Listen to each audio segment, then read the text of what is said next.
ஆயுத எழுத்து நிகழ்ச்சிக்கு அன்போடு வரவேற்கின்றோம்.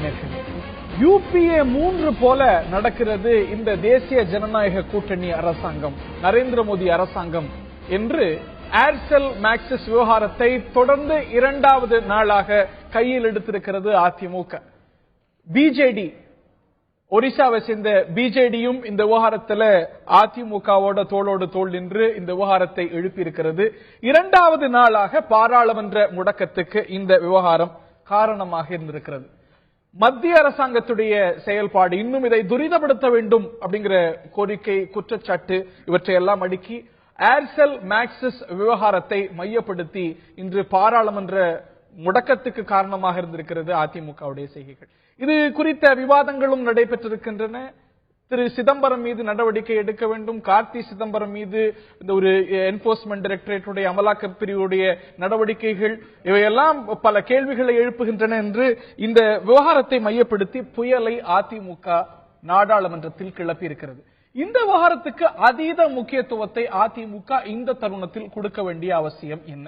இந்த விவகாரத்தில் முகாந்தரங்கள் பெருகி வருகிறதா, ஆதாரங்கள் பெருகி வருகிறதா, மத்திய அரசாங்கம் குற்றச்சாட்டுவது போல இதுல மென்மையாக இருக்கிறதா, இதுல அரசியல் நோக்கங்கள் இருக்கிறதா, மற்ற விஷயங்களை புறந்தள்ளக்கூடிய அரசியல் நோக்கம் இருக்கிறதா, ஜேஎன்யூ விவகாரம், அதே போல ரோஹித் வெமுலா விவகாரம், இவையெல்லாம் பற்றி எரிந்து கொண்டிருக்க அதிலிருந்து திசை திருப்பக்கூடிய முயற்சியா என்ற பல கேள்விகள் எழுகின்றன.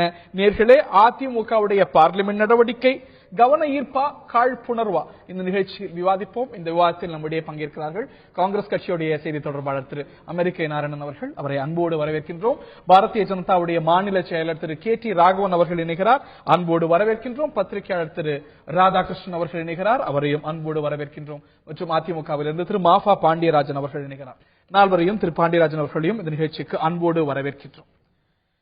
திரு பாண்டியராஜன், இதைவிட பாராளுமன்றத்தை கவனத்தை பெற வேண்டிய அம்சங்கள் அதிமுக வேறொன்றும் இருப்பதாக கருதலையா? கெயில் விவகாரம், இதுல மத்திய அரசாங்கத்துடைய நிலைப்பாடு உங்களுக்கு திருப்தி அளிக்கிறதா? செம்பரம்பாக்கம் ஏரி திறந்து விட்டதை பற்றி தமிழ்நாட்டில் பேசணும் அப்படிங்கும்போது அது ஏற்கப்படல. இன்னொன்று, மத்திய அரசாங்கம் 10,000 கோடிக்கு மேல தரணுங்கிற ஒரு கோரிக்கையை தமிழ்நாடு அரசாங்கம் வெள்ள விவகாரத்தில் வைத்தது. அதுல மத்திய அரசாங்கத்தை கேள்வி கேட்டு பாராளுமன்றத்தை முடக்கணும்னு அதிமுக கருதலையா? மாறாக இந்த விவகாரத்தை for the second consecutive day நீங்க ஒரு பெரிய அளவுக்கு ரைஸ் பண்றதுடைய நோக்கம் என்ன? சுதந்திர இந்தியாவில் மிகப்பெரிய ஊழல் என்பது 2G, அதாவது 1,76,000 கோடின்றது மிகப்பெரிய ஒரு ஊழலாக கண்டறியப்பட்ட ஒரு விஷயம்.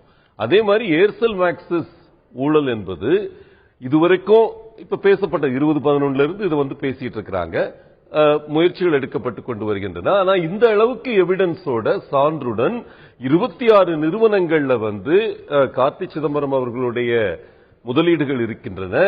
அது அட்வான்டேஜ் ஸ்ட்ராட்டஜிக் கன்சல்டிங் என்ற ஒரு வியூக ஆலோசனை நிறுவனம், நிர்வாக ஆலோசனை நிறுவனம் ஸ்டட் ஃபார்ம்ல இருந்து, வைன் ஃபார்ம்ல இருந்து, ரிசார்ட்ல இருந்து எல்லாம் சேர்ந்து அவங்க கொடுத்த அந்த 26 முதலீடுகளை மட்டும் கணக்கு பார்த்தாலே ஒரு 10,000 கோடிக்கு மேல வருது. இது நாங்க இது ஒரு ஐசோலேட்டட் கார்த்தி சிதம்பரத்துல ஊழல் மாதிரி நாங்க பார்க்கல. 2G உடைய ஒரு முக்கியமான கண்ணி இதுல அகப்பட்டிருக்கு. கிளை வழக்கா முக்கியமான மேற்பார்வையோட இந்த வழக்கு நடந்துட்டு இருக்கு. இது விவாதிக்கப்பட வேண்டிய, அடுத்த கட்டத்துக்கு எடுத்து போக வேண்டிய, இது சரியா தவறான்னு நிரூபிக்க வேண்டிய இடம் உச்ச நீதிமன்றம். பாராளுமன்றத்திலேயே இரண்டாவது நாள் எழுப்பணும். ஸ்பெஷல் இன்வெஸ்டிகேஷன் டீம் போடணும்னு கேட்டிருக்கோம். தெளிவா இதுல ஒரு எலிமெண்ட் ஆஃப் அர்ஜென்சி இருக்குன்னு நினைக்கிறோம். ஏன்னா இப்ப 2G வழக்குடைய கடைசி கட்டத்துல இப்ப தீர்ப்பு கூறுற நிலைமையில இப்ப வந்திருக்கும். ஜூனுக்குள்ள தீர்ப்பு வந்துடும் ஒரு கருத்து இருக்கு. அந்த டைம்ல நீங்க கேட்காத ஜெயில் விவகாரத்தில் நாங்க தெளிவா ஸ்டாண்ட் எடுத்திருக்கோம். அதை மத்திய அரசு நீங்க ஒத்துக்கிட்டு இருக்கு. அதனால எங்களை பொறுத்த வரைக்கும் எந்த இஷ்யூலையும், தமிழகத்தை தாக்கக்கூடிய இஷ்யூ எல்லாத்திலையும் இந்த 49 எம்பிக்கள் கைவிடுறோம் மத்திய அரசாங்கம். இங்க பாருங்க, கெயில்ல ஸ்டாண்ட்ஸ் தெளிவா எடுத்திருக்கிறோம். அதுக்கு என்ன செய்யணுமோ செஞ்சிருக்கிறோம். பார்லிமெண்ட்ல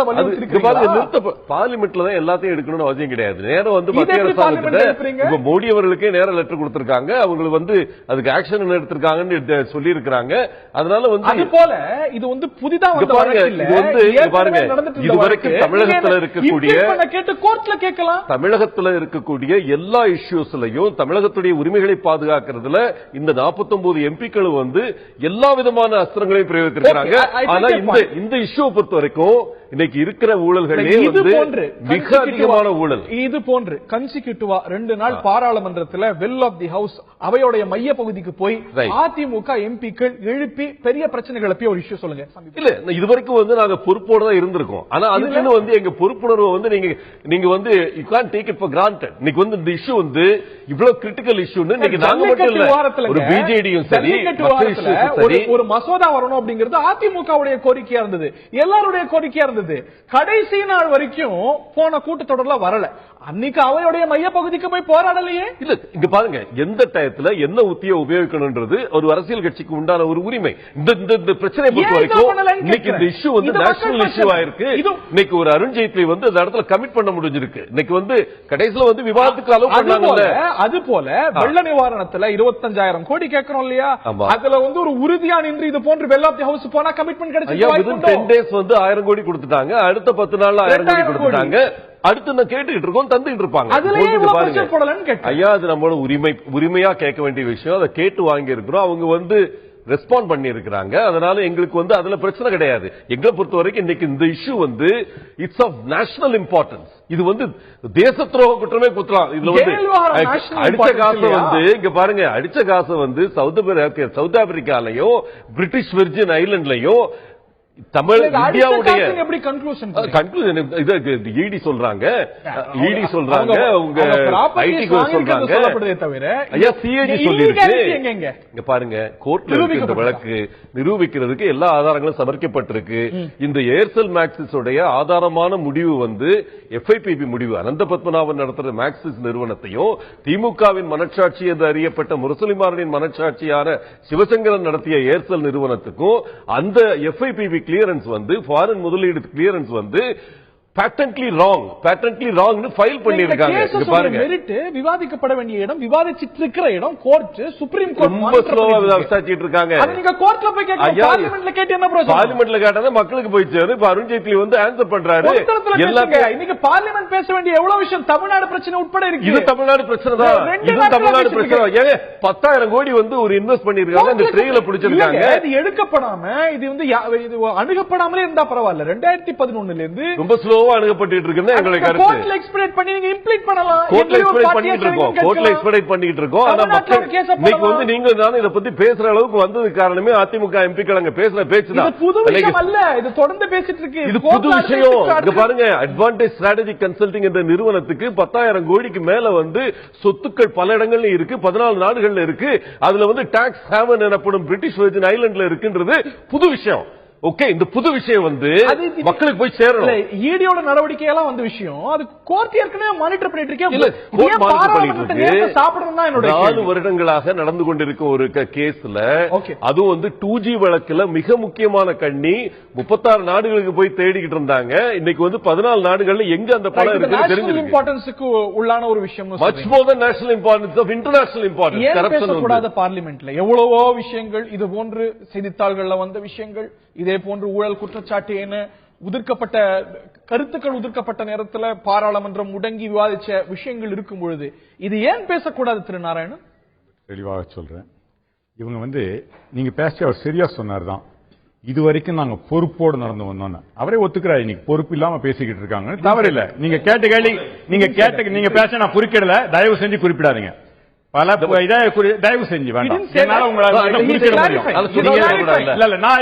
I can start clarifying every point. No, please do not interrupt. I gave you the floor. உங்களுடைய சட்டமன்றம் இல்ல, மக்கள் மன்றம். அம்மா பேர் சொல்லி நீங்க அடக்க முடியாது.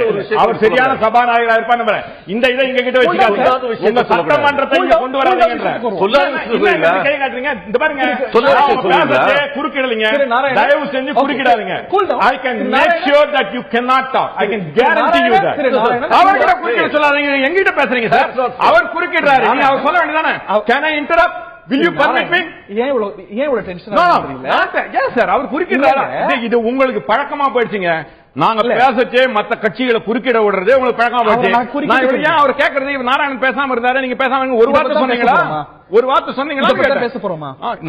அவர் பேச வேணாம் சொல்லுங்க. நீங்க இதை பத்தி பேச வேணாம், என்ன பேச விடுங்க. Mister Narayanan, I come to the point. I will come to the point. நீங்க சொன்னீங்க இது வரைக்கும் கோட் அண்ட் கோட் இது வரைக்கும் இதெல்லாம் பண்ணீங்களே நானு சொன்னீங்க. நாங்க இத்தனை நாள் பொறுப்போட இருந்தோம். நீங்க you can go back and look at it. If he wants to take it back, let him take it back at his time. Okay.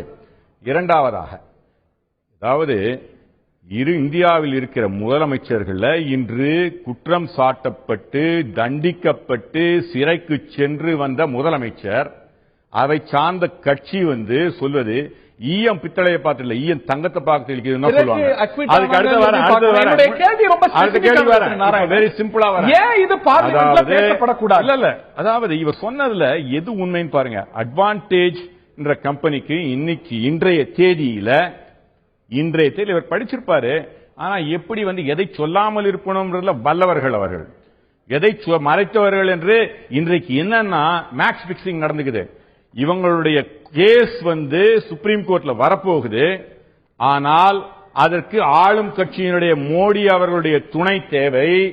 அதனால் இவர்கள் மேட்ச் பிக்சிங் செய்து நான் சட்டம் போடுற மாதிரி டிஸ்கஸ் பண்ற மாதிரி பண்ணலாம், பாராளுமன்றத்தை நடக்க விடாமல் செய்யலாம். மோடி மீது அவர்களும் ஸ்மிருதி இரானி மீது அவர்களும் நாங்கள் கொண்டு வருவதை நான் உங்க கேள்விக்கிறேன்.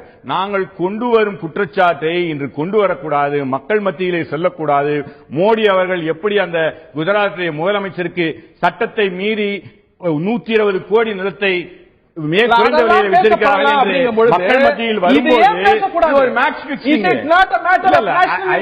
நான் மறுபடியும் சொல்றேன். இது வரைக்கும் நான் அவர் பேசக்கூடாதுன்னு நான் இது வரைக்கும் சொன்னா நான் கேட்டேன், நீங்க சொல்லுங்க.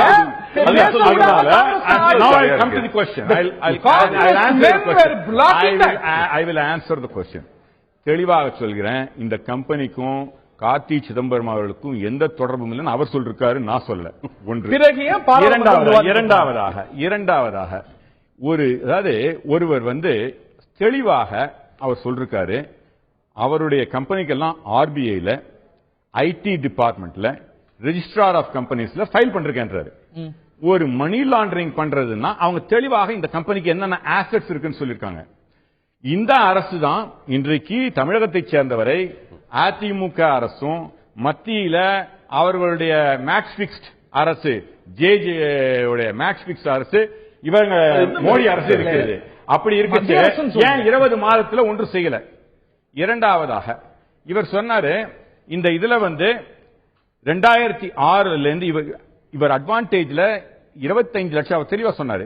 ஒரு கன்சல்டிங் கம்பெனி யாருக்கு கன்சல்ட் பண்ணாங்க? சிவசங்கர்னு அக்ரீவ்டு பார்ட்டி. அவர் தான் ஏர்செல் மேக்சிஸ்ல அவருடைய அக்ரீவ்டு பார்ட்டி இவர் தான். இந்த கம்பெனி அவருடைய கம்பெனிக்கு கன்சல்ட் பண்ணி 25 லட்சம் ரூபாய் வாங்கியிருக்காரு இந்த அட்வான்டேஜ் இந்த கம்பெனி. அப்போ இவங்க போய் அந்த மேக்சிஸுக்கும் இதுக்கும் இந்த சம்பந்தம், அதாவது மொட்டை தலைக்கு முழங்காலுக்கு முடிச்சு போடுறதுல ரொம்ப சிறப்பாக செய்து கொண்டிருக்கிறார்கள். அவர்கள் வாங்கிய பணம் சிவசங்கரனுடைய நேராக இல்ல, அவருடைய கம்பெனியில் இருந்து கன்சல்டிங் பண்ணி 25 லட்சம் ரூபாய். ஸ்பெசிபிக்கான கேள்விகள் எடுத்துங்க. இந்த மேக்சிஸ் நிறுவனம் நீங்க ஒரு வெளிநாட்டு நிறுவனம் இந்திய தொலைத்தொடர்பு துறையில இன்வெஸ்ட் பண்ண முடியும் அப்படின்னா அன்றைய சூழ்நிலையில 74% மேல முடியாது. ஆனா குற்றச்சாட்டு என்னன்னா, மேக்சிஸ் நிறுவனம் திரு சிதம்பரம் அமைச்சர் அந்த காலகட்டத்தில் 100% வரைக்கும் ஏறத்தாழ 99% கிட்ட இங்க இன்வெஸ்ட்மெண்ட் பண்ண முடியுது. இதெல்லாம் தான் கேள்வி. அதை பற்றிய கேள்விகள் கேட்டு அதற்கான பதில்கள் கேட்பதில் எனக்கு எந்த விதமான ப்ராப்ளம் இல்லை. ஆனால் இன்று அதாவது பல பேர் பல விதத்தில் சம்பாதிப்பாங்க. சில பேர் லாயரா இருந்து சம்பாதிப்பாங்க, சில பேர் நடிகையா இருந்து சம்பாதிப்பாங்க, சிலர் எழுத்தாளராக இருந்து சம்பாதிப்பாங்க, ஏன் சில பேர் தொழிலாளர் தான். இவருக்கு நேர்மையாக சம்பாதித்த பணத்தை நேர்மையாக சட்டப்படி பல கம்பெனிகளே முதலீடு செய்வது தவறா? இதுல சிதம்பரம் என்பவர் ஒரு தனி நபர். அவர் ஏதாவது தவறு செய்திருந்தால் நிச்சயமாக அவர் தண்டிக்கப்பட Simultaneous நாங்கள் அதை இன்னொரு விஷயம் மறுக்கவில்லை. நடக்குது. ஆனால் Beneficiary கேள்வி இன்று எழுப்புறாங்க. பாராளுமன்றத்தை ஒரு தனிநபருக்காக நிறுத்தி வைப்பது எந்த விதத்திலே நியாயம் என்று மக்கள் கேட்கிறார்கள். அதுவும் யாரு? ஊழல் குற்றச்சாட்டுப்பட்டு உள்ளே சென்று வந்தவர்கள். பிறகு விடுதலையானவங்க. பிறகு இன்று விடுதலையானவங்க. மேலும் அப்பீல் செய்யப்பட்டு அது அந்த இதுல எவ்வளவு தவறு என்று அனைவரும் அறிந்தது. ஓகே, நான் திரு ராதாகிருஷ்ணன் அவர்கள்ட்ட கேட்க ஒரு கேள்வி. இந்த டைமிங், இந்த ஒரு இதுல இருக்கக்கூடிய சப்ஸ்டன்ஸ், இந்த ஒரு குற்றச்சாட்டு ஒரு பக்கம், இன்னொரு பக்கம் இது எழுப்பப்பட்டு பெரிய விஷயமாகக்கூடிய நேரம், ரெண்டுத்தையும் எப்படி பார்க்கிறீங்க? டைமிங்ல தான் எனக்கும் பிரச்சனை. அதாவது சிதம்பரம் என்பவர் இந்த பட்ஜெட்டை நூலை அப்படியே கிழித்து எறிந்தவர். அந்த அளவுக்கு ஒரு ஃபர்ஸ்ட் ஒரு ரியாக்ஷன் மாதிரி எல்லா சேனல்லையும் வந்து பேசியுள்ளார். He has said this is nothing different from what the UPA has done. MNREG ஆனாலும் சரி, எந்த ஸ்கீம் எடுத்தாலும் சரி, அதுக்கு வந்து ஒரு புதுசா ஒரு பெயிண்ட் அடிச்சு அதற்கு பழி வாங்குறாங்களா? அதான் டைமிங் தான் பிரச்சனை. இரண்டாவதாக இந்த நியூஸே சரியா என்ற ஒரு கேள்வியோடு எழுப்புது. அதாவது இடியுடைய நீங்க ட்விட்டர்ல பாத்தீங்களாலும் சரி, பிரஸ் ரிலீஸ்ல பாத்தீங்களாலும் சரி, அவங்க என்ன ஒரு நடவடிக்கை எடுத்தாலும் அதை வந்து அவங்களுடைய ட்விட்டர்ல போடுறாங்க, அதே மாதிரி பிரஸ் ரிலீஸ் அனுப்புறாங்க. இப்போ வந்தீங்கன்னா இப்ப last press release February 19th வந்துருது. இடி attaches properties worth 11.68 crore belonging to அந்த ரவி, இங்க சென்னையில் இருக்கிற கேங்ஸ்டர். சரி, இது ஒரு முடிந்த கேஸ், அதாவது கேஸ் இஸ் கம்ப்ளீட்டட், அதனாலதான் இவங்க போடுறாங்கன்னு வச்சுக்கினால் கூட, அடுத்ததாக இன்னொரு ட்விட்டர்ல பாத்தீங்கன்னா February 9th போடுறாங்க, இடி churches at 9 places in 6 cities in Hassan Ali case. அதாவது ஒரு சர்ச் நடவடிக்கை எடுத்தால் கூட இடி வந்து அதனுடைய ட்விட்டர் அக்கவுண்ட்ல போடுது. மறுபடியும் டைரக்டர் இடிங்கிறது அவங்களுடைய இன்னைக்கு இந்த குற்றச்சாட்டு பப்ளிக் டொமைன்ல இடி சர்ச் பண்ணிருக்காங்க, இந்த விஷயங்கள்லாம் வந்திருக்கு அப்படின்னு ரிபட்டல் வரல அரசு கிட்ட இருந்தோ, அரசு ஏஜென்சிஸ் இருந்தோ. இல்ல, அதான் சொல்றேன். that is why the why nowங்கற கேஸ் வருது. அதாவது நான் வந்து ரிபட்டல் கொடுக்காதனால மட்டும் அது நடந்துருச்சு என்று ஆய்வுடாது இல்ல.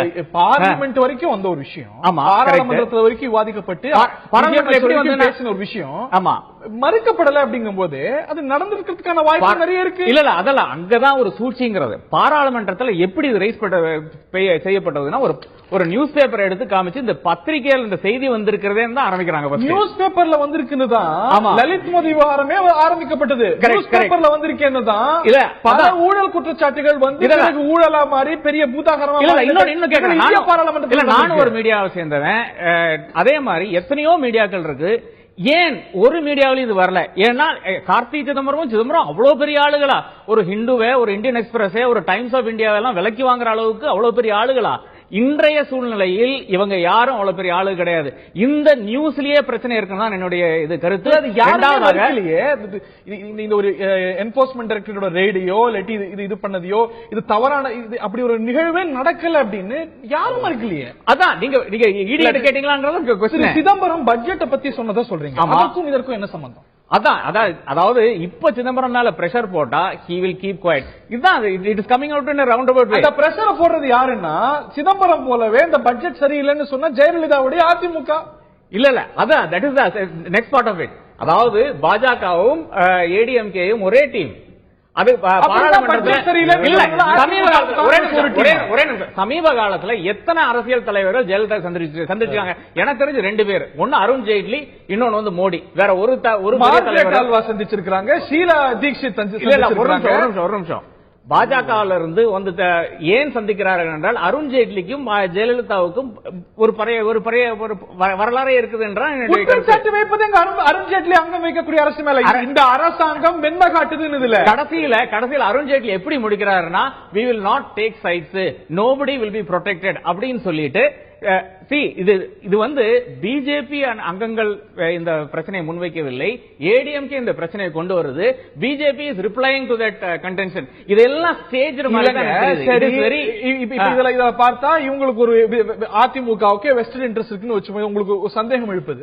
இன்னொரு பிஜு ஜனதா தள் அவங்களும் பிஜேபியோட பி டீமா? இல்ல, I wouldn't know about Biju Janata. Start பண்ணது ஏடிஎம்கே. இந்த கேஸ்ல வந்து நோட்டீஸ் அடிச்சு கொள்ளப்பட்டிருக்கு அப்படின்னா அதிமுகவோட நோட்டீஸ் இல்ல 193 நடந்தது. பிஜேபியோட நோட்டீஸ் அதான் இது வந்து அதிமுகவினுடைய வாடிக்கைங்க. பாராளுமன்றத்தில் அதிமுக நடவடிக்கை படுங்க. எப்பவாவது தமிழ்நாட்டை பற்றிய ஒரு பிரச்சனை யார் எழுப்பினா பாத்தீங்கன்னா அது அதிமுக இருக்காது, வேற எவனா எழுப்பி இருப்பான். அப்புறம் AIADMK will come into this issue and then take up the issue. திமுக எழுப்பிருக்கு, அதிமுக எழுப்பிருக்கு, அப்படி பொதுப்படையா சொல்ல முடியுமா? இல்ல the only thing is that ED normally puts out a release. ED உடைய அந்த ட்விட்டர்ல பார்த்தாலும் சரி, ED உடைய பிரஸ் ரிலீஸ்ல பார்த்தாலும் சரி, ED has not said anything about this case at all. Just because ED does not refuted it either. That is the whole thing. ED doesn't need to refute it. Presented in the Supreme Court, and the entire documentation which has come out in Pioneer clearly has been presented by ED to the Supreme Court. ராகவனுடைய முதற்கட்ட கருத்தை நான் கேட்க விரும்புறேன். ராகவனுடைய முதற்கட்ட கருத்து இது இன்னைக்கு ஸ்மிருதி இராணி மேல இந்த ஒரு பெரிய சர்ச்சை, ஜெயின் விவகாரம் இருந்து கொண்டிருக்கிறது, அவங்க மேல பிரிவிலேஜ் மோஷன் இருக்கிறது, இதுல இருந்தெல்லாம் கணிசமா திசை திருப்பி இருக்கிறது. அப்படிங்கும் பொழுது இதனது பெனிஃபிஷரியா பாஜக பார்க்க யுவர் என்டையர்ட் யுவர் ஒப்பீனியன். ஆனா நீங்க ஜேஎன்யூ விஷயம் இந்த பார்லிமெண்ட்ல தொடக்கத்திலேயே 2வது நாள் பிரசிடென்ட் அட்ரஸ்க்கு 2வது நாள் டிஸ்கஸ் பண்ணிருக்கிறோம், ஓடல. இவங்கள மாதிரி லோக்பால்லாம் வரும்பொழுது ஓடி ஒழிஞ்சி அந்த மாதிரி அரசாங்கம் இது அல்ல. 2வது நாளே டிஸ்கஸ் பண்ண அரசாங்கம் தான் முடிச்சிருக்கிறோம். இதை பொறுத்த வரைக்கும் திரு ராதாகிருஷ்ணன் சொல்றது மாதிரி பார்த்தா ஏதோ இப்பதான் ஒரு நியூஸ் பேப்பர்ல வந்த மாதிரி அதை வச்சுட்டு ஏடிஎம்கேவும் மீதி பேரும் பார்லிமெண்ட்ல ரைஸ் பண்ற மாதிரி அப்படி அல்ல. இது உச்சநீதிமன்றத்தினுடைய பார்வையில நடந்து கொண்டிருக்கிற கேஸ். அதனால இப்ப நேத்து இந்த தகவல் அந்த பத்திரிகையில வருகிறது. மேபி அது பார்லிமெண்ட் நடக்கிற நேரத்தில் வரதுனால இது வேணா இதுவா இருக்கலாம். ஆனா பல நீங்கள் ஏற்கனவே சொன்னது போல இந்த மாதிரி விவாதங்கள் வந்திருக்குது, பல செய்திகள் இது போல வந்திருக்கிறது. நான் என்ன சொல்றேங்க, இன்னைக்கு இத ஏடிஎம்கே கேட்கறாங்க. ஏடிஎம்கே யார் கேட்டா விவாதிக்க தயார்னு வர வேண்டியது தானே. நீங்க ரெடி இல்ல. நான் இன்னொன்னு சொல்றேன், ஒரு நபர் அவையோட உறுப்பினரா இல்லாத சமயத்தில் அதை பற்றி பேசக்கூடாது. ஆனா அதுல பேசின உறுப்பினர்கள் தொடர்ந்து கார்த்திக் சிதம்பரத்தோட பேசுங்க. கார்த்திக் சிதம்பரத்துக்கு இது எப்படி வந்தது? இதே அட்வான்டேஜ் ஸ்ட்ராட்டஜி கன்சல்டன்ட் ஏர்செலுக்கு 26 லட்சம் ரூபாய் கடன்ல இருந்தது, லோன்ல இருந்தது. இப்ப எப்படி திரு பாண்டியராஜன் சொன்னாம இத்தனை கோடிகள் ஒரு ஃபாரின் இன்வெஸ்ட்மெண்ட் ப்ரமோஷன் போர்டுல அதுக்கு சேர்மனாக பைனான்ஸ் மினிஸ்டர் இருப்பாரு. 600 கோடி ரூபாய் திட்டங்களுக்கு வரைக்கும் தான் அந்த சேர்மன் பைனான்ஸ் மினிஸ்டருக்கு பவர் உண்டு அனுமதி கொடுக்க. 3500 கோடி ரூபாய்க்கு கொடுத்திருக்கிறாங்க. அவருக்கு அதுக்கு ரைட்டே கிடையாது. 4500 ரூபாய் நீங்க 600க்கு மேல போனா இதுக்கு போனோம், cabinet committee on economic affairs அங்க போகணும். அது போல இப்படி இருக்கும்பொழுது சிதம்பரம் நிதியமைச்சராக இருக்கும் பொழுது இந்த கேஸை தவிர வேற எதுவுமே 600 கோடிக்கு மேல வந்த அத்தனையுமே சிசிஇஏ தான் போயிருக்குது. எங்களுடைய சந்தேகம் இருங்க ஒரு நிமிஷம், நீங்க இது கூட இல்ல. இதே ஏர்செல் மேக்சிஸ் கேஸ்ல அஸ்ட்ரா அண்ட் சன் டிவி கேஸ்ல அஸ்ட்ரா அண்ட் சன் டிவி கேஸ்ல 660 கோடி அது சிதம்பரம் ஓகே பண்ணலையே. அது கேபினெட் கமிட்டி எக்கனாமிக் அஃபேர்ஸ் தான் போச்சு. அதை மாத்திரம் நீங்க பண்ண சிதம்பரம் இத்தனை ஆண்டுகளாம நிதியமைச்சராக இருந்தவர் இந்த 3500 கோடிக்கு சார் கிளியர் ஆன ஒன்னே பைனான்ஸ் மினிஸ்ட்ரியில இருந்து லெட்டர் போன மறுநாள் 3500 கோடி வருது சார் கம்பெனிக்கு. எப்படிங்க அதெல்லாம் இல்லீகாலிட்டி இருக்கா இல்லாட்டி தவறு இருக்கா நிரூபிக்க வேண்டிய நீதிமன்றம். இந்த குற்றச்சாட்டு புதிதல்ல, இந்த வழக்கு புதிதல்ல. ஏன் இன்னைக்கு பார்லிமெண்ட்ல ரைஸ் பண்ண கூடாதுன்னு ஏன் சொல்றீங்க? இது it was done by UPA government, former finance minister. Finance minister பார்லிமெண்ட்டுக்கு வரணும். நீங்க கார்த்திக் சிதம்பரம் பார்லிமெண்ட்ல இல்ல விவாதிக்க கூடாதுன்னு சொன்னா இது இந்தியாவில அவர் சொன்னது போல இந்தியாவுடைய பாதுகாப்பையே கேள்விக்குறியாக்குற ஒரு விஷயம் சார். இது சும்மா இல்ல, வெறும் பணம் சம்பாதிக்கிற விஷயம் இல்ல, கொள்ளையடிக்கிற விஷயம் கிடையாது. ஏர்செல் மேக்சிஸ் விவகாரத்தை விஸ்வரூபம் எடுக்க செய்து இன்று பாராளுமன்றத்தில் அதிமுக அவையை முடக்கி இருக்கிறது. பிறகு அதன் மீது விவாதமும் கூட நடந்திருக்கிறது. அதிமுகவுடைய பார்லிமெண்ட் நடவடிக்கை காழ்ப்புணர்வா அல்ல கவன ஈர்ப்பா என்ற கேள்வி எழுந்திருக்கிறது. இந்த விவகாரத்தில் முகாந்திரங்கள் இருக்கிறது அப்படின்னு. நீங்க கார்த்தி சிதம்பரம் ஒரு பிரைவேட் இண்டிவிஜுவல் அப்படிங்கிறீங்க, அதை ஏன் பார்லிமெண்ட்ல எழுப்பியிருக்காங்க? அதுல அவங்க எழுப்பி இருக்கக்கூடிய முக்கியமான விஷயங்கள்ல திரு ராகவனும் கூட முதற் பகுதியில குறிப்பிட்டார். ஒரு வெளிநாட்டு நிறுவனம் இந்தியால டெலிகாம் துறையில அந்நிய முதலீடு செய்யணும்னா 74% தான் செய்ய முடியும். ஆனால் இந்த நிறுவனம் மேக்சிஸ் நிறுவனம் எப்படி 100% வரைக்கும் செய்ய முடிஞ்சதுங்கிற கேள்வி. அவர் சொன்னது போல ஒரு நிதியமைச்சர் 600 கோடி ரூபாய் வரைக்கும் தான் ஒரு வெளிநாட்டு நிறுவனத்துக்கு இங்க இந்த துறையில முதலீடு செய்வதற்கு அனுமதிக்க முடியும். எப்படி 3500 கோடி வரைக்கும் அவர்கள் செய்ய அனுமதிக்கப்பட்டது? இதெல்லாம் தான் கேள்வி இருந்திருக்கு. I hope you answer. இல்ல உங்க கேள்வி தெளிவாக இருந்தது. காழ்ப்புணர்ச்சியா இல்ல கவனம் ஈர்ப்பாங்க. இந்த கேள்விக்கு பதில் இல்ல, சொல்லுங்க. அது ஏன் இது வந்து முக்கியமான டாபிக். அதுக்கும் பதில் சொல்லிட்டு இதுக்கும் பாரு. இது காழ்ப்புணர்ச்சி மட்டுமல்ல, இது ஒரு பயம். இன்று மக்களை இந்த சுப்ரீம் கோர்ட்ல நம்ம கேஸ் வரப்போதே இது மக்களை திசை திருப்புவதிலும் மத்திய அரசை தன் பக்கத்திலே ஈர்ப்பதிலும் உள்ள இந்த பயத்தின் காரணமாக இதை செய்கிறார்கள் என்பதை நான் தெரிவித்துக் கொள்கிறேன். ரைட். இதை பொறுத்தவரை இந்த இதை வந்து சுப்ரீம் கோர்ட்டுடைய டைரக்ட் இதுல வந்து இந்த கேஸ் நடந்துகிட்டு இருக்கு. இரண்டாவதாக இவர்களுடைய அரசு இருக்குது. விசாரணை குழு நடக்கட்டும், தவறு இருந்தால் அவர் தண்டிக்கப்படட்டும். இன்றைக்கு நான் வந்து தெளிவாக சொல்கிறேன், இன்று சிதம்பரம் அவர்களையோ கார்த்தி சிதம்பரம் என்ற தனி நபரையோ டிஃபென்ஸ் செய்ய வரல. எங்களுக்கு தெரியும் சிதம்பரத்தை பொறுத்தவரை நீங்க கேட்ட கேள்வி சிதம்பரத்தை பொறுத்தவரை 2006 சூழ்நிலையில 600 கோடி ரூபாய்க்கு மேல ஒரு நிதியமைச்சர் ஒரு வெளிநாட்டு முதலீடு அனுமதிக்க முடியும் அப்படின்னா அது கேபினெட் கமிட்டி ஆன் எக்கனாமிக் அஃபேர்ஸ்க்கு போகணுங்கிறது வாஸ்தவமா இல்லையா? அது அவசியமா இல்லையா? இது போச்சா இல்லையா? Any cabinet decision, any minister that takes a cabinet decision can be subsequently ratified by the cabinet itself. It ain't. Cabinet itself can ratify it.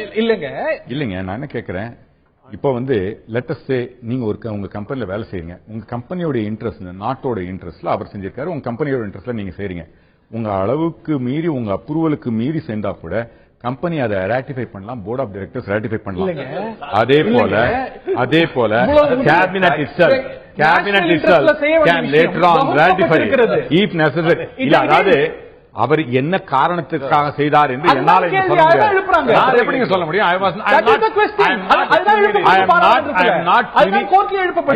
என் பதில் சொல்ல I am not privy to that information. அதனால நான் இல்லாத விஷயத்துக்கு நான் பதில் சொல்ல முடியாது. நாம தெளிவாக சொல்கிறேன், அதற்கு நேரடியாக பதில் சொல்வதற்கு அதற்கான செய்திகள் அனைத்தும் அறிந்தவன் அல்ல நான். இருந்தாலும் நான் என்ன கேட்டேன், இன்னைக்கு பாராளுமன்றத்தில் நான் இதுக்கு வந்து நீங்க செய்ய வேணாம் நான் சொல்லுங்க. நீங்க கேட்டதுக்கு நான் பயத்தால செய்கிறாங்கன்னு சொல்றேன். அதிமுக பயம் சார். நான் ஒரே கேள்வி கேட்கிறேன். நீங்க என்ன கேள்வி கேட்டீங்களா? அவர் சொல்றாரு இந்த கேள்வி கேட்டீங்களா? திரும்ப நிச்சயமா கேட்டீங்க. இப்ப நிச்சயமா நான் கேள்வி கேட்கிறேன். அதிமுக பயத்தாலும் அவருடைய சுப்ரீம் கோர்ட்ல இந்த கேஸ்ல ஊழல்ல அவங்க ஜெயிலுக்கு போட்டுருவாங்கன்றாலும் அந்த கேள்வி நீங்க திரும்ப கேட்பாங்க நான் நம்புறேன். போன முறை கேட்டேன், இன்னும் நீங்க அவர்கிட்ட திரும்ப போக உங்கள்கிட்ட கேள்விக்கு பதில் சொல்லுவீங்க. ஒரு நிறுவனம், ஒரு 2006 நிலவரம் படி ஒரு நிறுவனம், இந்த வெளிநாட்டு நிறுவனம் 74% மேல இந்தியாவில் முதலீடு செய்ய முடியுமா? முடியுமா? முடியாதா? மறுபடியும் சொல்றேன், I am not privy to all the details why he has done it.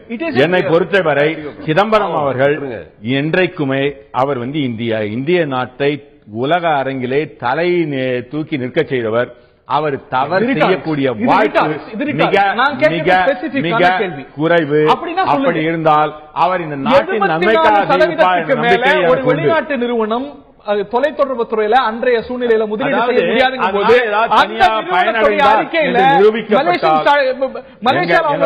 எப்படி 100% எங்க பார்ட்டியை தவறு யாராக இருந்தாலும், எங்க பார்ட்டியை சேர்ந்தவராக இருந்தாலும், எங்க கூட்டணியை சேர்ந்தவராக இருந்தாலும் தண்டிக்கப்பட வேண்டும் என்று நாங்கள் நினைக்கின்றோம். இவர் அப்படி இந்த கோர்ட் தவறு செய்தால் வேற என்ன ஆன்சர் சொல்லுங்க எதிர்பார்க்கறீங்க?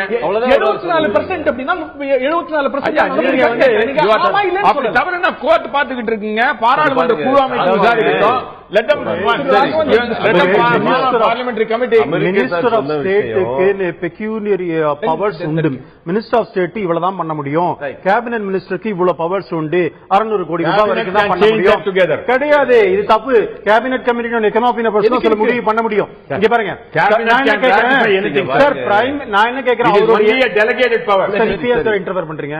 அதாவது ஒரு மந்திரி இதே ஃபைனான்ஸ் மினிஸ்டர் வேற எந்த இதுலயுமே அப்படி பண்ணல. இந்த ஒரு கேஸ்ல மாத்திரம் தான் அப்படி பண்ணார், மீதி ஏன் பண்ணல? ஒண்ணு இன்னும் நான் என்ன சொல்றேன்,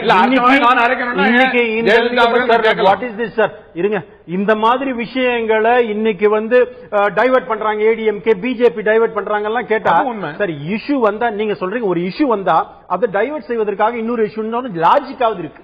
என்னைக்கோ வர கேஸுக்கு இன்னைக்கு பண்றாங்கன்னு சொன்னா என்ன logic? P Chidambaram arrested, Chidambaram arrest பண்ணுங்க. நீங்க கவர்மெண்ட்ல இருக்கீங்க, government will take action. Government will take action. இன்னைக்கு இதுல சிதம்பரம் லலித் மோடி விவகாரத்தை தேசத்தில் இருக்கக்கூடிய அநேக எதிர்க்கட்சிகள் எழுப்பினீங்க.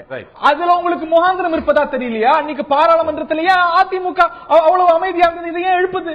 பாருங்க, இங்க அடிப்படை கேள்வி அமெரிக்க நாராயணர் சொன்ன மாதிரி 25 லட்சம் மட்டுமே இந்த டீல்ல ஃபீஸ் வாங்கின ஒரு கம்பெனி, அட்வான்டேஜ் அப்படின்ற கம்பெனி இன்னைக்கு 10,000 கோடிக்கு மேல 14 நாடுகள்ல எப்படி சொத்து வாங்கியதுன்ற கேள்வி. இந்த கேள்விக்கு என்ன இதுன்னா, இந்த முடிவு பி சிதம்பரம் அவர்கள் எடுத்த ஒரு முடிவு, அந்த முடிவுல 3,500 கோடி மட்டும் இன்வால்வ் ஆகல, அதுல இன்வால்வ் ஆயிருக்கிறது மிகப்பெரிய ஊழல் அப்படின்னு ஊழலா இல்லையான்னு முடிவெடுக்க வேண்டியது பாராளுமன்றம் அல்ல. இன்னைக்கு நீங்க முடக்கினீங்க, பேசுறீங்க. அரசாங்கம் தன்னுடைய ஸ்டேட்டட் பொசிஷனை சொல்லிச்சு. அதனால என்ன பயன்? பெரிய விஷயம். இன்னைக்கு ஸ்பெஷல் இன்வெஸ்டிகேஷன் டீம் போடணும்னு சொல்லியிருக்கோம். சொல்லிருக்காரு, ஆக்ஷன் எடுக்க போறோம்னு சொல்லிருக்காரு. இப்ப பாருங்க, இந்த கேஸ் ஃபாஸ்ட் ட்ராக் பண்ணணும் அப்படின்னு நாங்க சொல்லியிருக்கோம். இதுக்கு ஒரு எஸ்ஐடி போடணும். பாருங்க, 20 மாதங்கள் ஆகிவிட்டன, 22 மாதங்கள் ஆகிவிட்டன. இன்னைக்கு சுப்ரீம் கோர்ட்ல டிரெக்ஷன்ல சில விஷயங்கள் நடந்துட்டு இருக்கு. இப்ப ரோகட்ரி அனுப்பியிருக்காங்க சிங்கப்பூர் கவர்மெண்ட்டுக்கு. 36 நாடுகளுக்கு இந்த 2G வழக்குல இருந்த அந்த பணத்தை ட்ரேஸ் பண்றதுக்கு ஆட்கள் அனுப்பியிருக்காங்க. நீங்க மெரிட்ஸ்க்குள்ள பேசுறீங்க. நான் கேட்பது, இது போன்ற முடக்கங்களை ஏன் மற்ற விவகாரங்களை நீங்க செய்யல? பாஜக ஒரு எக்ஸ்டர்னல் அஃபேர்ஸ் மினிஸ்டர் மேல குற்றச்சாட்டு பாராளுமன்றம் முடக்கியது. இந்த அளவுக்கு மக்கள் பணத்தை லூட் பண்ண கூட்டணி எதுவும் கிடையாது. டிஎம்கே காங்கிரஸ் செஞ்சது சரின்னு கருதுறீங்களா? இல்லங்க, இந்த ஸ்கேல் கிடையாதுங்க. அப்ப இந்த ஸ்கேல் கிடையாது. இந்த scale who decides the scale? இந்த மக்கள் டிசைட் பண்ணுவாங்க. 1,76,000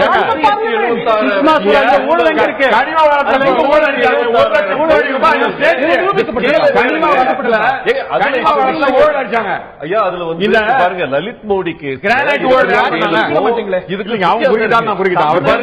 ஒரு இயற்கையான ஊழல் கூட்டணி உருவாயிருக்கு. அவங்கள வெளிச்சம் போட்டு காட்டக்கூடிய ஒரு உன்னதமான வழக்கு இன்னைக்கு கேஸ்ல இருக்கு. நேஷனல் இன்ட்ரெஸ்ட் வேற எந்த விஷயத்துல நீங்க இவ்வளவு அதிகமா பாக்குறீங்க? இதுல இருக்கிற நேஷனல் த்ரெட் வேற எதுவும் கிடையாது.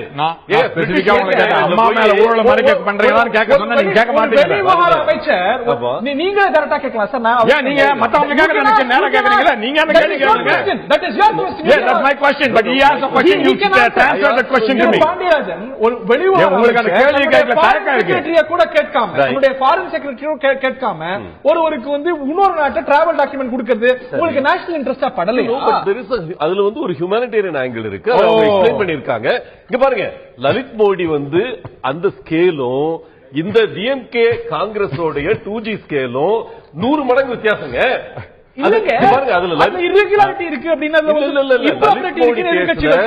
சொல்ற விஷயமே மேக்ஸிமம் 1000 கோடி தாங்க.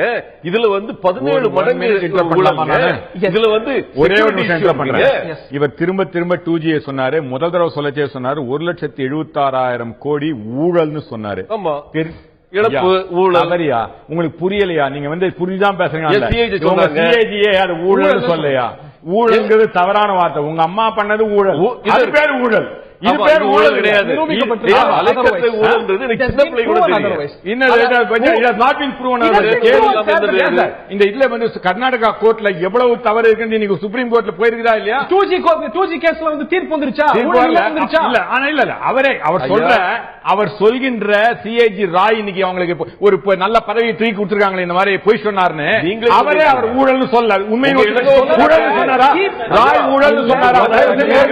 நீங்க நடுவில் சொல்லுங்க அவருக்கு.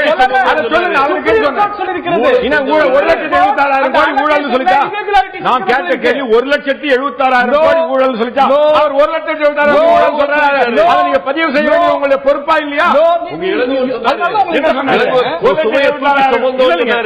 தெளிவாக சொல்கிறேன், நாங்க திமுகவை நான் இங்க டிஃபெண்ட் பண்ண வரல. ஆனால் நீங்க 1,76,000 கோடி ஊழல் என்பது தவறான வார்த்தை. நீங்கள் புரிந்து கொண்டு பேச வேண்டும் உங்கள் வார்த்தையை என்று நான் தெளிவுபடுத்த விரும்புகிறேன். சொல்லல, வேற யாரும் சொல்லல. திரு ஈவிகே ஒரு ஸ்டேட்மென்ட்ல சொல்றாரு, திமுக காரங்க 2G ஊழலை பண்ணி போட்டுட்டு போயிட்டாங்க, நாங்க சுமந்தோம். அவர் போய் சொன்னாரா? திரு இளங்கோவன் போய் சொன்னாரு சொல்லுங்க. நானே சொல்கின்றேன், நான் பலமுறை சொல்லியுள்ளேன், எங்கள் கூட்டணி கட்சியினுடைய சிலுவைகளை நாங்கள் சுமந்துள்ளோம்.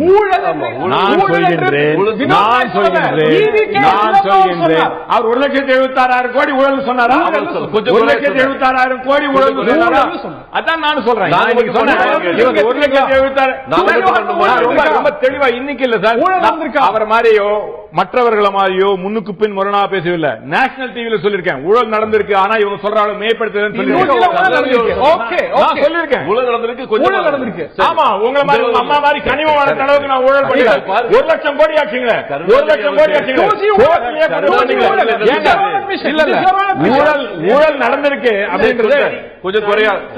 சரியா மிஸ்டர் நாராயணன் சாரோட நேர்மையை நம்ம பாராட்டணும். திமுக ஊழல்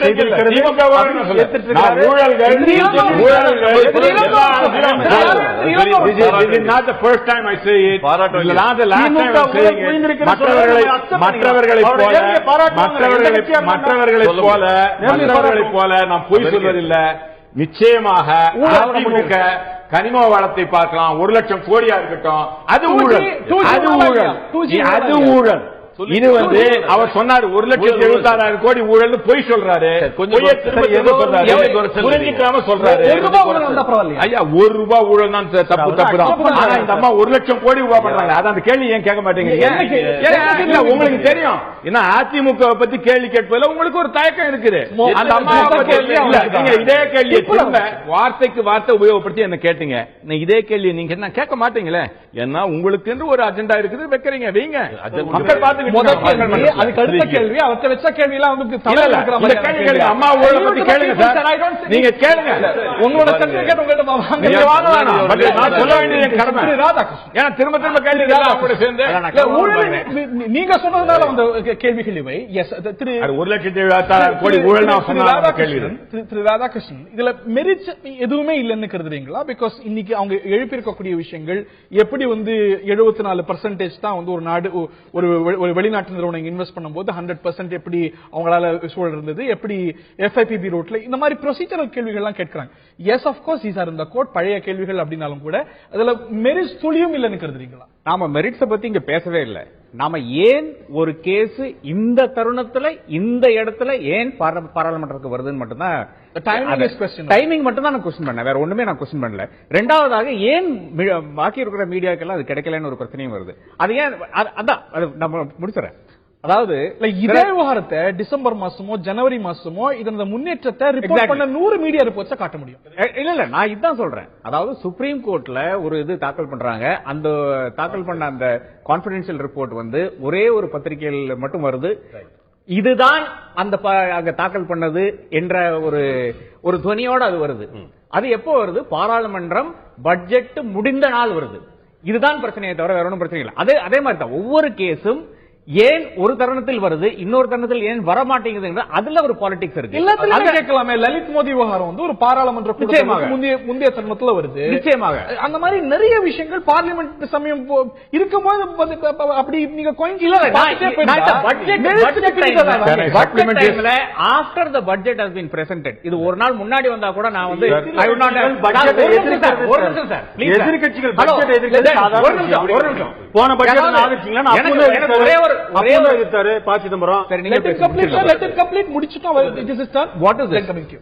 எனக்கு பிரச்சனை எவ்வளவுதான். அது அதாவது பட்ஜெட் தாக்கல் செய்து முடிந்த பிறகு நெக்ஸ்ட் டே சிதம்பரத்தை அட்டாக் பண்றாங்க.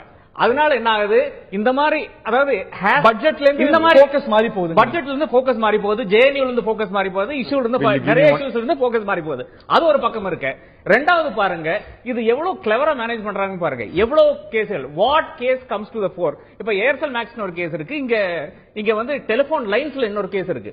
டெலிபோன் அது ஒரே ஒரு எக்ஸாம்பிள் மட்டும் சொல்லி முடிச்சறேன். அந்த டெலிபோன் லைன்ஸ் கேஸ்ல சாக்ஸ் நம்ம சக்சேனா வந்து ஒரு மொழி கொடுத்திருக்காரு சிபிஐ கிட்ட. என் வீட்டுக்கு லைன் போட்டிருந்தாங்க, ஏன் சரத் வீட்டுக்கு லைன் போட்டிருந்தாங்க. இதெல்லாம் உண்மைதான். ஆனா இதெல்லாம் வெளியே வந்ததா கிடையாது. இதெல்லாம் சிபிஐ விசாரிச்சதே கிடையாது. ஏன் செலக்டிவா இது வருது? one angle of investigation is always carried out at the beating of the political bosses. போன பட்ஜெட் பாஸ் நம்ம ஆதரிச்சாரா? அதுக்கு முன்னாடி பட்ஜெட் பாஸ் நம்ம ஆதரிச்சாரா? எதிர்கட்சி எதிர்ப்பாங்க.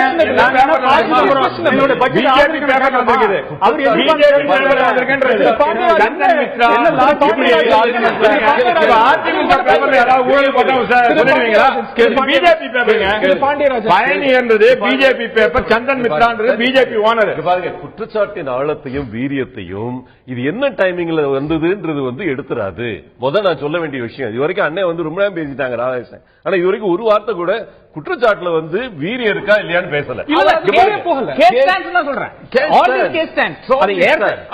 ஏர்டெல் மேக்ஸ் ஆனாலும் சரி, அந்த டெலிபோன் லைன் கேஸ் ஆனாலும் சரி, 2G ஆனாலும் சரி, all that cases, IPL case ஆனாலும் சரி, all these cases stand. It's not isolated cases. They are all linked together. எங்களுடைய entire thing வந்து 2G என்ற மிகப்பெரிய வழக்கின் பல கிளைகளில் ஒரு முக்கியமான கிளை இந்த ஏர்செல் மேக்ஸ் நாங்க சொல்றோம்.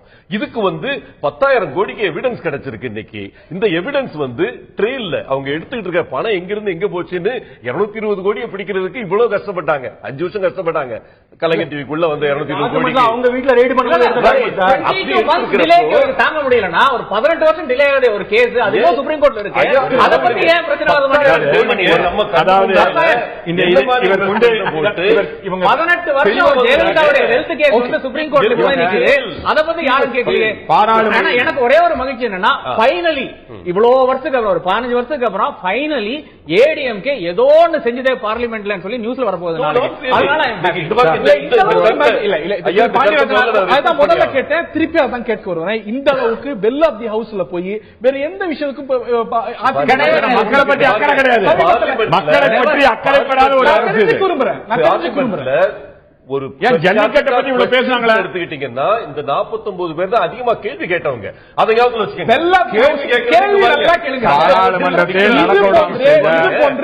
தமிழர்களுடைய பிரச்சனை பற்றி பேசாத, பற்றி கவலைப்படாத ஒரு அரசு. இலங்கை மீனவர்களுக்கு போனீங்களா? பாருங்க, எங்களை பொறுத்த வரைக்கும் இலங்கை மீனவர்களுக்கு கடிதம் எழுதுறீங்களா ஒரு முறையா? நல்ல பார்லிமெண்டேரியன் அப்படின்ற ஒரு மரியாதை இருக்கு. இந்த 49 பேர் இந்த விஷயத்திலேயே it is such an emotional issue because it is emotional to whom is the question. You have national security issues. தேசிய பாதுகாப்பு பிரச்சனை இருக்குங்க. மீனவர் பிரச்சனை, தேசிய பாதுகாப்பு பிரச்சனை, விவசாயிகளுடைய வாழ்வாதாரம் சம்பந்தப்பட்டது. எந்த அளவுக்கு see please don't belittle the importance of what is happening. ஒரே ஒரு செகண்ட் சார். இதுல வந்து இங்க பாருங்க, தயவு செய்து எனக்கு தெரிஞ்சு இதுவரைக்கும் சுதந்திர இந்தியால எந்த ஒரு கரப்ட் பொலிட்டீஷியனோ இந்த அளவுக்கு பிரிட்டிஷ் விர்ஜினியா ஐலண்ட்லயும் சிங்கப்பூர்லயும் சவுத் ஆப்பிரிக்காலையும் இன்வெஸ்ட் பண்ணி அதை கண்டுபிடிச்சு வந்தது கிடையாது. முதல் வாட்டி வந்து சட்டப்படி பண்றாங்க. என்னங்க இது அக்கிரமா இருக்கு? சட்டப்படி பண்ணிருக்காரு சார். இல்லீகாலிட்டி எங்க? இல்லீகாலிட்டி சட்டப்படி பண்றது தப்பு இல்ல. இல்லீகாலிட்டி இருக்குன்னா நிரூபிக்கப்பட வேண்டிய இடம். ப்ரொஃபஷன் செஞ்சு படிச்சிருக்காங்க. 25 லட்சம் ஃபீஸ் வாங்கிட்டு நான் 10,000 கோடிக்கு முதலீடு உருவாக்கி இருக்கேன்னு சொல்லி இருக்காங்க. இது வந்து இல்லீகல் இல்லையா? நிரூபிக்க வேண்டிய கோர்ட் சார் போய்கிட்டு இருக்கு. ஆனா எங்களுக்கு ஸ்பெஷல் இன்வெஸ்டிகேஷன் டீம் வேணும். இந்த இஷ்யூக்கு வெளிச்சம் கிடைக்கணும். இல்லனா வந்து அப்படியே வந்து ஒரு பிசினஸ் வெஞ்சர் இல்லீகல் அப்படின்னு சொல்ல முடியுமா? இன்னைக்கு வந்து என்ன சார் பிசினஸ் வெஞ்சர்? ஒரு ஆலோசனை நிறுவனம் வந்து ஒரு ஆலோசனை நிறுவனம் பிளாட்ஃபார்ம் நடத்துறாங்க. அது இல்லீகாலிட்டியா? அது இல்லீகல், இது இல்லீகல். ஒரு என்ன ஒரு நிர்வாகிகள் ஆலோசனை நிறுவனம் ஸ்ரீலங்கால 3 ரிசார்ட் நடத்துறாங்க. அது மட்டுமே 1000 கோடி.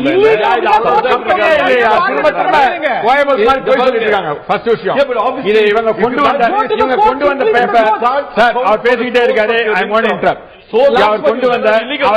இவங்க கொண்டு பாராளுமன்றத்தில் காட்டின பேப்பர் பயணியர்ன்றது சந்தன் மித்ரான்றவர் பிஜேபி காரரு. அவங்க செட்டப் பண்ணி இதை லீக் பண்ணி வேண்டுமென்றே ஒரு கேள்வி கேட்கிறேன். அதிமுக பேப்பர்ல நாளைக்கு வந்து திமுக பத்தி அது ஒரு இதுவாயிடுமா? இல்ல எந்த பேப்பர்ல வரணும் அவர் தெளிவாக சொன்னார். பேப்பர்ல credible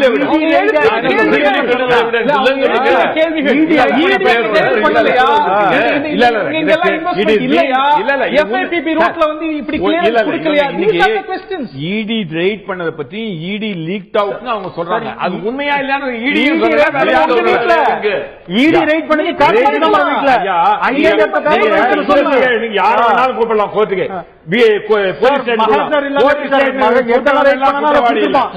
இடி ரைட் பண்ணலன்னா நான் சொல்லலையா? ஆனா இடி ரைட் பண்ணாலே குற்றவாளி ஆகிடுமா? இல்லங்க. ஒண்ணு. இரண்டாவதாக இந்த இது அட்வான்டேஜ் கம்பெனிக்கும் இன்று சிதம்பரம் அவர்களுக்கோ எந்த விதமான தொடர்பும் இல்லை. அந்த சிதம்பரம் 2014 இந்த கம்பெனிகள் ஒரு கேஸ் வரும்போது பாம்பே ஹைகோர்ட்ல அப்பீல் ஆயிருக்காரு. பாம்பே ஹைகோர்ட்ல வக்கீலா வந்து யாருக்கு அப்பீல் ஆனாங்க? இது ஒரு கேஸ் சுவராஜ் யாருக்கு யாருடைய ரெக்கமெண்டேஷன் அவங்களுக்கு கிடைச்சது பேசுமா? Very good point. இதுல இந்த நிறுவனத்துக்காக அப்பீல் ஆன திரு சிதம்பரம் அப்படிங்கிறீங்க. சுஷ்மா ஸ்வராஜோட குடும்பம் லலித் மோதியோட நிறுவனத்துக்கு அப்பீரானா அது ப்ரொஃபஷனல் சார். 2014 சிதம்பரம் நான் சொல்றது சுஷ்மா ஸ்வராஜோடைய இது வந்து 20 வருஷமா வக்கீல். இப்ப இல்ல. அதனால இந்த பிரச்சனை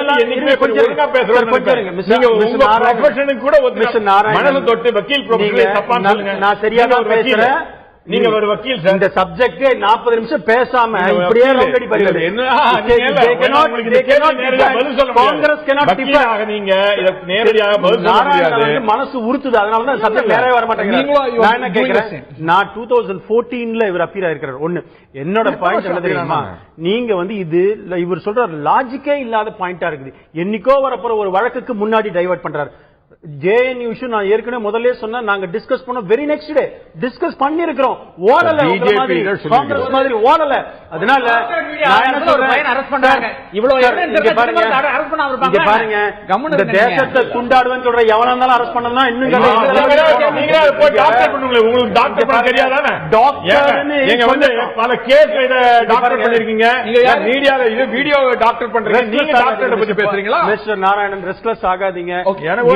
நீங்களே திமுக ஊழல் செஞ்சிருக்கு நீங்க கூட ஒத்துக்கிறீங்க. நல்ல எண்ணத்தோட ஒத்துக்கிறீங்க. ஊழல் நடந்திருக்கு. நான் உங்க மாதிரி போய் பேசுறேன். ஆனா எங்களை நீங்களே இன்டர் பண்ணிக்கிறீங்க. பொறுத்தவரை இது தேச துரோக குற்றம். ப. சிதம்பரமும் கார்த்திக் சிதம்பரம் உடனடியாக கைது செய்யப்பட வேண்டிய கேட்க மாட்டீங்களா? கருணாநிதி அவர்களுடைய பொன்மொழிகள்ல முக்கியமான பொன்மொழி வந்து இவ்வளவு ரூபாயை நாங்களே அடிச்சிருக்க முடியுமான்னு ஒரு கேள்வி கேட்டாரு. அதே மாதிரி ஆர் ஆசா சொன்னாரு almost to that effect. R Asa சொன்னது எல்லாமே வந்து பைனான்ஸ் மினிஸ்டருக்கு தெரிஞ்சோம், பிரைம் மினிஸ்டருக்கு தெரிஞ்சா நடக்கலன்னு சொன்னார். இல்ல அவர் சொன்னது வந்து எல்லாருமே அவர் தெரிஞ்சு நடந்தது. எங்களை பொறுத்த வரைக்கும் இதுக்கு மேல எவிடன்ஸ் எல்லாம் கொடுக்க முடியாது. எங்களை பொறுத்த வரைக்கும் எஸ்ஐடி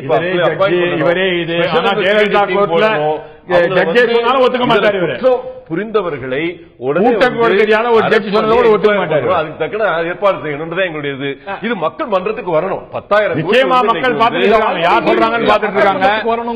கனிமவளத்துல என்ன செய்யறாங்க? சகாயம் சொல்லது எப்படி சகாயத்தை தூக்கி எடுத்தாங்கன்னு பாத்துக்கிட்டு இருக்காங்க. இல்ல சகாயத்தை எப்படி வேலை செய்ய விடாம பாத்தாங்க. மக்கள் பாத்துக்கிட்டு இருக்காங்க. ஏற்கனவே நீதிமன்றத்தில் இருக்கக்கூடிய ஒரு விவகாரம் 2011 இருந்து சுப்ரீம் கோர்ட்டை கண்காணிச்சிட்டு இருக்கக்கூடிய ஒரு விவகாரம் இது. இன்று நேற்றும் இன்றும் பாராளுமன்றத்தில் இது எழுப்பப்பட்டிருக்கிறது. நேரம் குறித்த கேள்விகள் எழுந்திருக்கின்றன. அதே போல இந்த ஒரு குற்றச்சாட்டுகள் தொடர் குற்றச்சாட்டுகளாக இருக்கின்றன. அது நிரூபிக்கப்பட வேண்டிய இடம். இந்த குற்றச்சாட்டுகள் சரியா தவறா, இல்ல ப்ரொசீஜரல் லாப்சஸ் நடந்திருக்கிறதா, முறைகேடு நடந்திருக்கிறதா, ஊழல் நடந்திருக்கிறதா, இவையெல்லாம் நிரூபிக்க வேண்டிய இடம் நிச்சயம் நீதிமன்றமே. நிகழ்ச்சியில் பங்கு பெற்ற விருந்தினர்கள் அனைவருக்கும், பார்த்த நேயர்களுக்கும் நன்றி.